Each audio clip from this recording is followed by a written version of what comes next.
Okay, we're going to start at the large intestine. We have the spiral colon here.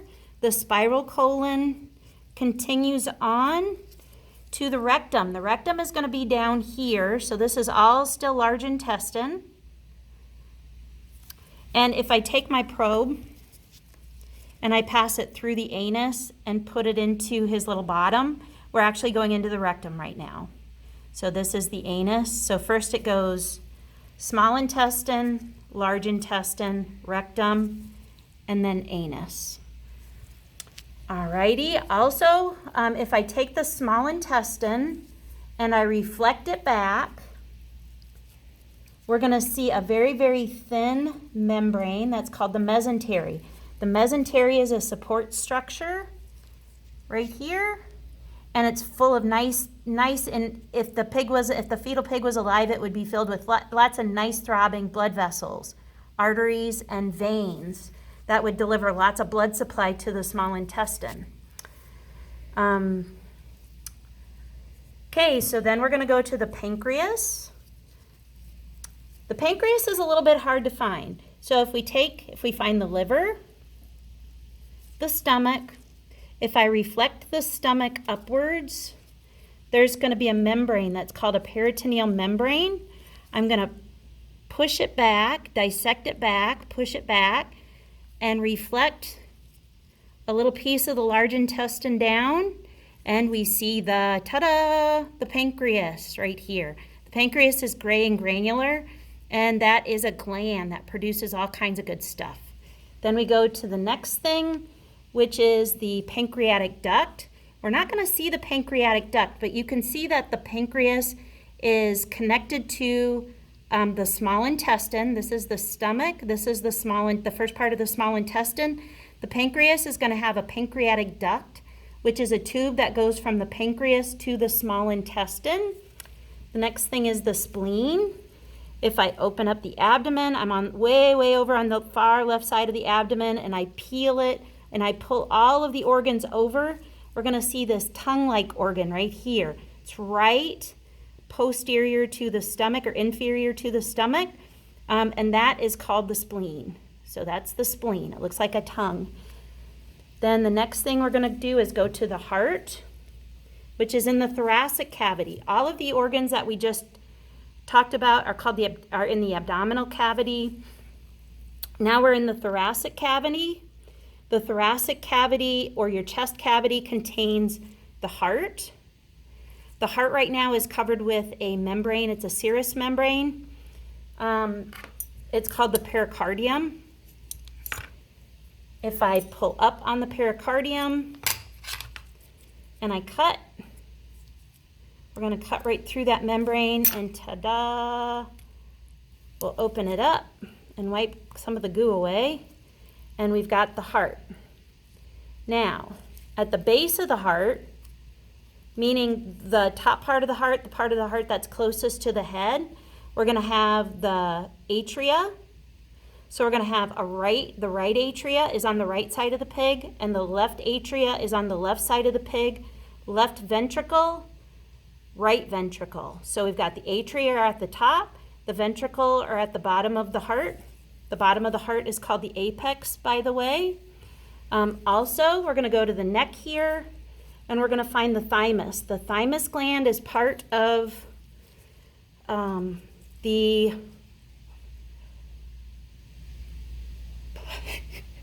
immune system. Keep going, Beth. The thymus is part of the immune system and part of the endocrine system, but it's right here. We have one here, and we have one here. They're bilateral and symmetrical.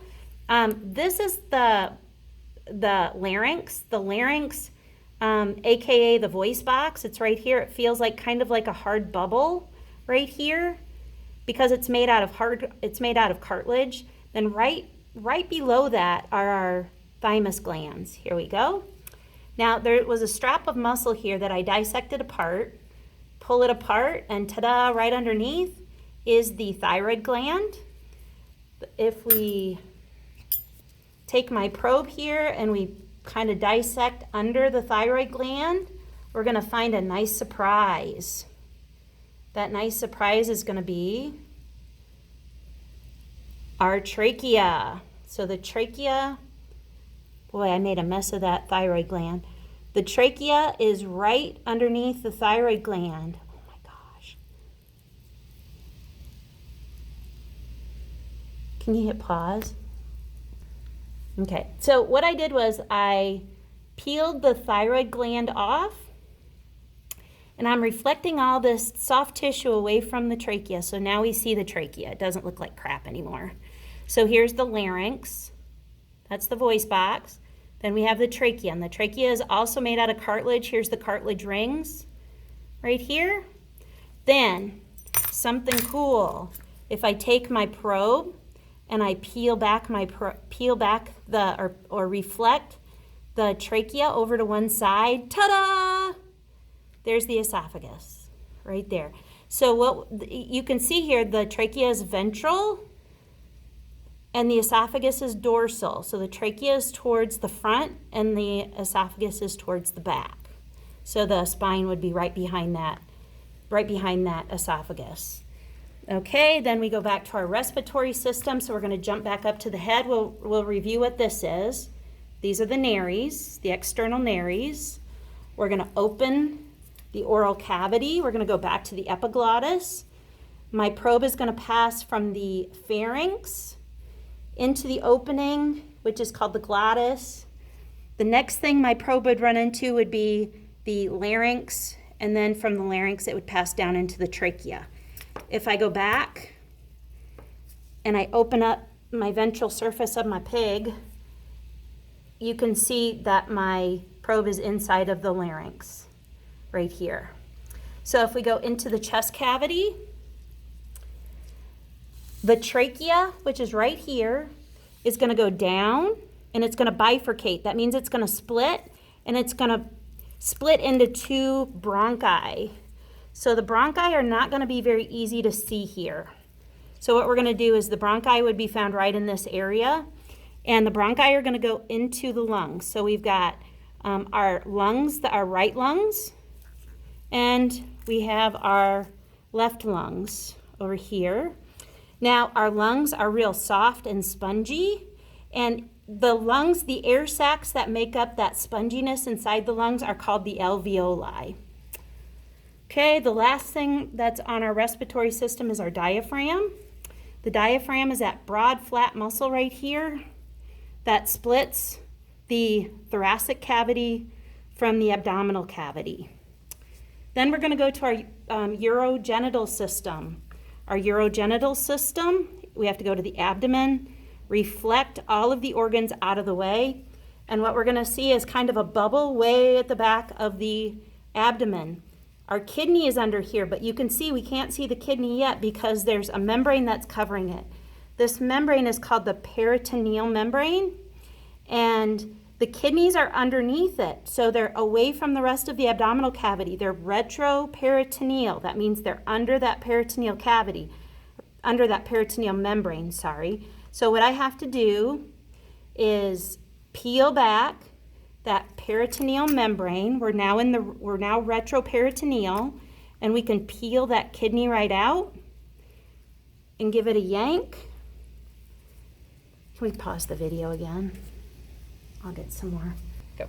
Okay, so now we're at the kidney, and if I very gently peel back that peritoneum, very gently, I should be able to see a tube that is leaving. It's not really greatly visual here, but there's going to be a tube that leaves the kidney like this, and it comes down and it attaches. Oh, here it is. My bad. There would be a tube that runs from the kidney to the urinary bladder. The urinary bladder is this guy right here.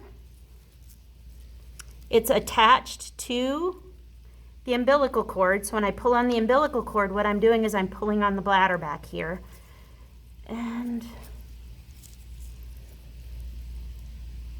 that tube then would be called the ureter. And it's not really, I think I I'd have to do a little bit more dissection to find it. Oh, there it is. Is that it? There we go, right here. Right there. That tube. Maybe. Okay, then the next thing that we're going to do is find the renal artery and the renal vein. So our kidney is shaped like a kidney bean, like this. And right here in an area that's called the hilum is where our renal artery and our renal vein are going to attach. Okay, so then we're going to go to the, we're going to take out our kidney. And we're going to cut the renal artery, the renal vein, and the ureter. And pull it out. Ta-da! And we're going to cut it longitudinally here. And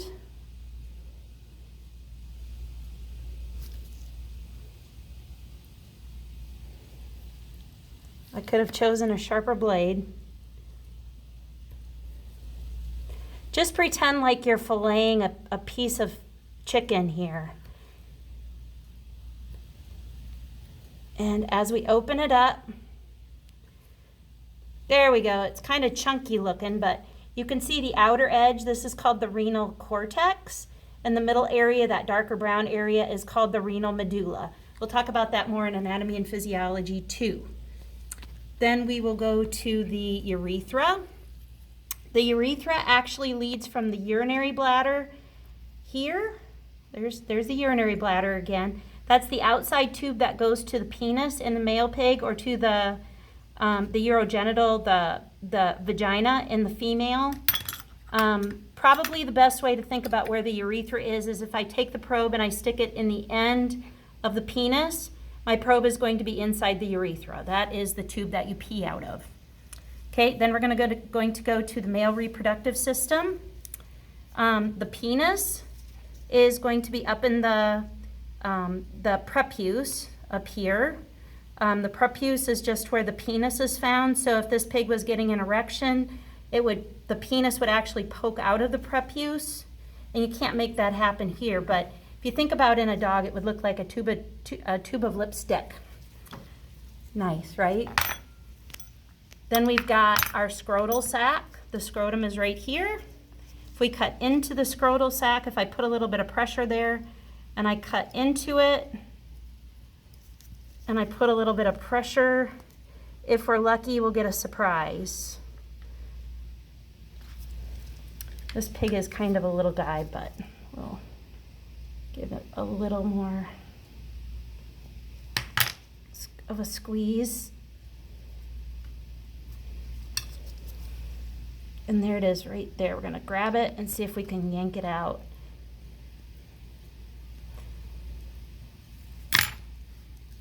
This is where his testicle is.